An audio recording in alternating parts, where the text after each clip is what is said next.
Guys, ano bang latest news ngayon? Let's start off with boxing. Nasa Wildcard Gym na ngayon si Manny Pacquiao to start his early training para sa 4th match nila ni Juan Manuel Marquez na gaganapin sa December 8. Actually, kahit habang nandito pa siya sa Philippines, nagsisimula na siyang mag-training. Kaso nga lang hinintay niya pa na matapos yung filing of candidacy kasi di ba nga tatakbo siya bilang congressman ng Sarangani. Tsaka, pakiramdam ko mukhang seseryosohin talaga nitong si Pacquiao yung laban nila ni Marquez kasi kung maaalala natin, yung first match nila, nanalo siya via majority decision. Nung pangalawa naman, nag-draw. Yung pangatlo, yun yung pinaka-controversial na fight nila kasi sobrang close. Pero nanalo naman siya via split decision.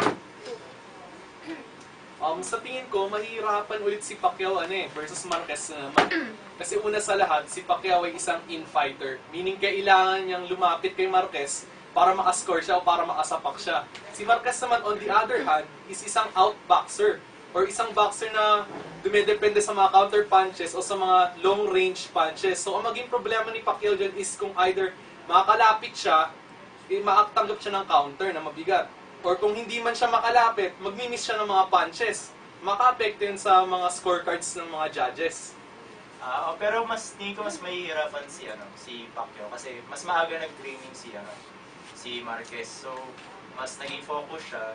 Si Pacquiao daming problema. Yung mga relatives niya tatakbo sa Kongreso, tapos tatakbo sa Senado. So, ayun. Tsaka mas feeling ko mas mapapatumba ni Marquez si Pacquiao kasi yung last match niya parang napaka-tight. Pero, yun nga, split decision. Tsaka mas gutom siya mas bata nga si Marquez. Si Pacquiao naman, parang mas may experience pero parang kulang na siya sa, alam niyo, hunger. Pero akala ko ba si Bradley nga yung next na makakalaban ni Pacquiao? Yun nga, Are. Kaso, ang nangyari, di ba, natatandaan naman na naging questionable yung laban nila noon ni Bradley na pinareview pa nga sa isang committee at napatunayang si Pacquiao talaga ang nanalo doon. Kaya siguro, nagbago na isip ni top-rank promoter Bob Arum yung next na laban ni Pacquiao na i-rematch na lang sila Marquez since malaki yung clamor ng fans sa ganung laban kesa yung si Bradley ulit na overwhelming naman na tinalo ni Pacquiao. Okay, moving on. Ano naman yung next news? Isa pa para sa mundo ng boxing, si Nonito Donaire naman. So, si Nonito Donaire or the Filipino Flash, natalo niya si Nishioka or Speed King ng Japan. Bali sa round 6, na-knockout siya. Gamit ng left combinations from the body at sa jaw ni Donaire. Tapos yung nagpanalo sa kanya is yung round 9 na. Kasi nung round 9 na, kumounter si Donaire from the right hand, lumusot sa mukha ni Nishioka. So, tinigil na ng referee yung laban at dineclare na napanalo si Donaire. Throughout ng mga rounds, si Nishioka is very on the defensive kasi nahinaan siya. Si Donaire kasi napakabilis, mas magaling siya, mas bata siya kay Nishioka. So natalo siya. In fairness, nakakagulat yun kasi kung titignan natin, mas mahaba yung record ni Nishioka kaysa kay Donaire. Si Nishioka meron na siyang 39 wins, habang si Donaire naman 30 wins pa lang. Pero the fact na mas experienced si Nishioka, natalo pa rin siya ni Donaire. Nagkaroon na pala siya ng 24 KOs, si Nishioka yun. Kasi Donaire naman 19 KOs lang. So, I think it's a big break for Donaire. Alam niyo, akala ko nga maganda yung kakalabasan ng laban, kaso yung middle pa lang ng rounds, halata ng gaano kalaki yung lamang ni Donaire. Kasi siguro sa age na lang din, yun ang naging factor. Guys, next naman sa Ascals. Anong meron sa Ascals? Nagharap ang Team Ascals at Team Bahrain sa Al Muharraq Stadium in Manama, Bahrain, kung saan nagkaroon ng scoreless draw, meaning as in walang score. Yung star players na sina Jason Sabio, Neil Etheridge, Stefan Schrock, and the Young Husband Brothers, wala sila nung naganap na laban. Yun. Saan ulit yung game? Sa Bahrain. Okay. Sige. Ang next laban nila sa Kuwait, sa October 16. Okay, sige. Well, considering the 32 rank difference between Ascals and Bahrain, talagang matutuwa ka eh. Kasi nagawa ng Ascals even without yung mga star players nila, which is sila yung husband niya eh. So talagang nakakatuwa sa puso ng bawat Pilipino na kaya ng Ascals depensahan yung sarili nila kahit wala yung mga star players nila. Oo nga eh. Pero I'm looking forward dun sa laban ng Ascals sa Kuwait sa October. Kasi yung competition ng team, siguro practice sila ng practice. Maganda na yung lineup nila, sila yung husbands nandun. So, pili ko mas magiging malakas yung depensa. Agree ako sa sinabi mo. Dahil tulad nga ng sinabi niya is, you have to hand it to the Philippine Ascals team eh. They're actually improving. Marami na silang mga wins recently, pati yung Peace Cup na napalunan nila bago yung laban nila sa Bahrain. So, sa tingin ko, malakas talaga yung laban nila versus yung Kuwait.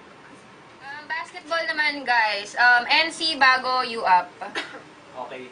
Bale sa National Collegiate Athletic Association o NCAA Season 88, meron na tayong isang team na naghihintay sa finals at yun ang San Beda Red Lions. Nagawa nila, hindi na nila kinailangan ang twice to beat advantage as they beat Perpetual Health Altas 56-52. At ang kumana doon ay ang Nigerian center na si Olig Ajogun, kung saan in-score niya ang siyam out of dun sa 23 points niya sa fourth quarter. Samantalang kumuha siya ng 14 rebounds. Hindi lang siya nag-isa sa pagtulong dun sa team. As 5'10" point guard Basir Amer ay nagpakita rin ng all-around performance. 9 points, 12 rebounds, 6 assists at 3 steals. Ayun, actually, lumamang pa ang Perpetual ng 4 with 4 minutes left. Pero, pumananat itong si Adjogun at Amer sa sunod-sunod na 11 points ng San Beda para i-secure na ang panalo. I think the turning point talaga was really on the fourth quarter. Doon talaga kumawala. Oo, mapapansin mo rin kasi na sa buong game, ang San Beda ay nagkaroon ng 22 out of 31 free throws. Samantalang Perpetual naman ay 6 of 12 lang. So, makikita mo talagang aggressive sa pag-attempt ang San Beda kumpara sa Perpetual. Mas maraming attempts. Sino na bang makakalaban ng San Beda sa finals? Ayun. Yan nga ang inaalam pa kasi sa kabilang side nga, Letran versus San Sebastian. Ang may twice to beat advantage ay ang San Sebastian. Pero, tinalo sila ng Letran doon. So, sa next game nila, do or die na para sa parehong teams. Kung sino ang manalo, Letran man o San Sebastian, yun ang makakalaban ng San Beda. Guys, UAP naman. Ara. Doon naman sa University Athletic Association of the Philippines or UAAP, 75th Men's Senior Basketball Tournament, Ateneo made their first ever 5-peat in the league. We cannot deny the fact that it was a really a great game, di ba? Kasi talagang naghahabulan yung scores from the first quarter up to the last. Talagang sobrang intense eh. Si Kiefer Ravena, pinakita niya how well he played basketball and talagang nandun yung mga power moves niya na talagang sobrang impressive. Well, on the other team naman, we have Jai Fortuna, who talaga parang proved that he was really the captain ball of the team, di ba? Kasi talagang parang he saved the best for the last eh. Kasi, alam mo yung, it was his last game as a Tiger. Tapos talagang pinakita niya kung gaano siya kagaling. And he scored higher than what we expect, diba? So parang, Ateneo made it man as the champion of this season. Pero hanga naman tayo how UST stepped up as a team. Talagang we cannot deny na nahirapan ng Ateneo dun sa laban nila. Nahirapan ng Ateneo na makuha yung championship trophy. Yun. Pero hindi eh. 5 feet lang yan. Paano yung UE? 7 feet.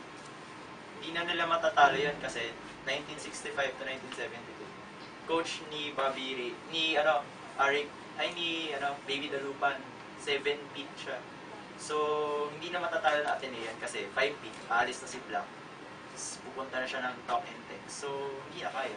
So, yung 5 feet na yun, wala yan. Pero hindi mo rin pwedeng tawag doon, i-degrade ang 5 feet na to. Kasi ikukumpara natin, 1960s to 70s pa yan nangyari. So ang UAP noon kesa sa 2012 or this new millennium ay ibang-ibang mechanics. Kaya hindi natin ma-degrade itong pinakita ng Ateneo. So hindi totoo yung claim ng Ateneo na sila ang kauna-unahan ng mga 5 feet sa UAAP. Kasi may claim ng UP na 7 feet. Oo, kasi 1965 to 72. So, unless ang UST maka 8 feet, since baka unsure na bumalik si Harencio, baka mahirapan. Pero sa lineup naman siguro ng UST ngayon maganda kasi si Teng next year, dyan, si Ferrer, si Abdul, si Lo, si Bautista nag-step up last game. So, malaki yung possibility. Tapos maganda pa yung bagong gym. Maganda yung facility. So, malaki yung possibility na maka 70 man lang or 40 ever. Well, kinlaim naman ng Ateneo na kahit sino daw ang lalaban next year sa UST is talagang mahihirapan dahil nga sobrang nag-step up talaga ang UST ngayong season na to. And marami pang magagaling na players ang dadating next season. So, abangan natin yan kung ano mangyayari. Okay guys, ano po ang mga upcoming events bukod dito? Magtapos no men's basketball, may men's volleyball. Yung malakas yung kumpiyansa ko sa UST team, pero hindi matatanggal yung confidence ko sa Ateneo team. Kasi last year, sila yung sa V-League, sila yung kalaban ng UST sa finals. So, sila Ka-Inlet, sila Merced, doon. Si Ka-Inlet yung bagong team captain niya. Team captain ng Ateneo. At sa UST naman, hindi pa decided kasi may nag-graduate ng mga players. Malaki ko lang talagang kumpiyansa sa UST yung MVP natin, si Loren Lantin, kasi nanalo siya nung Cagayan volleyball na last month, September 3 yun. So, malaki yung kumpiyansa ko na sa sets niya laban sa Ateneo. Yung Ateneo kasi, hindi siya drop team eh. So, ang UST, re-rely siya sa spikes. Pero, kaya naman siguro kontra yung Ateneo since last season naman, ng Shakey's, 2 points lang yung naman ng Ateneo, 23-25. So, expect natin. Pero may FEU pa rin. So, FEU malakas din. Well, I think malakas din naman ang kumpiyansa ng UST ngayong year na to, no? Kasi talagang sa Shakey's V-League, talagang nag-stand out ang UST. Hindi talaga tayo nagpapahuli sa mga championship. So, tingin ko, malakas pa rin yung chance na mauwi natin sa Espanya yung trono sa pagiging champion sa UAAP. Since natalo tayo sa UAAP men's basketball, tingin ko meron pang isang pagkakataon para sa UST na maiuwi yung champion. Pero makita rin naman natin yan. Close match naman lagi volleyball. Hindi mo alam, makakahabol ng 4 points, makakahabol ng 10 points. Oh. Parang basketball, makakahabol ng 2 points. Hindi rin natin masasabi eh. Pero ang akin lang, sa line-up sana ngayon, kasi di ba sabi mo nga, may mga graduate tayong mga players. So, sana hindi masira yung consistency ng strength ng UST.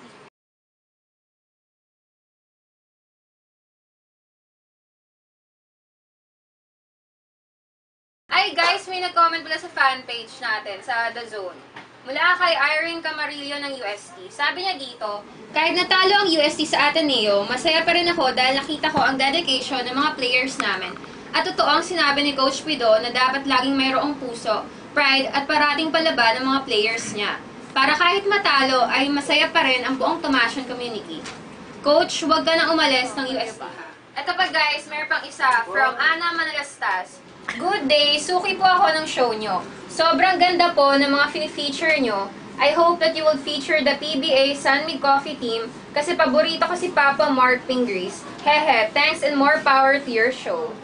Uy, saktong-sakto yan kasi i-feature natin mama yung Sunmig Coffee Mixers. Sigurado tong-tuwa niyan si ate. Ay, winner yan, Jamie. Winner.